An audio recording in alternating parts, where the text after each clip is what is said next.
وذلك بصاروخ باليستي فرط صوتي نوع فلسطين 2 وقد حققت العملية هدفها بنجاح بفضل الله.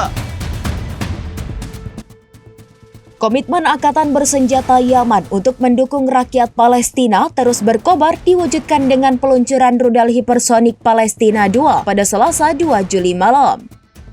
Serangan ini bukan hanya simbol solidaritas, tetapi juga ancaman nyata terhadap urat nadi ekonomi dan mobilitas Zionis menargetkan pusat-pusat strategis mereka.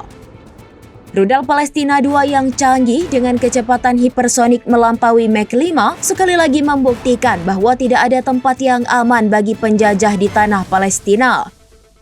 Angkatan Bersenjata Yaman menegaskan bahwa ini adalah bentuk dukungan berkelanjutan bagi rakyat Palestina yang menghadapi genosida oleh Israel. Mereka mengatakan ancaman terhadap Bandara Ben Gurion dan Eilat bukan gertakan kosong. Mereka juga menegaskan akan terus menggunakan rudal hipersonik dan balistik yang mematikan untuk memastikan bahwa Zionis merasakan tekanan maksimum.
Download Tribun X sekarang, menghadirkan lokal menjadi Indonesia.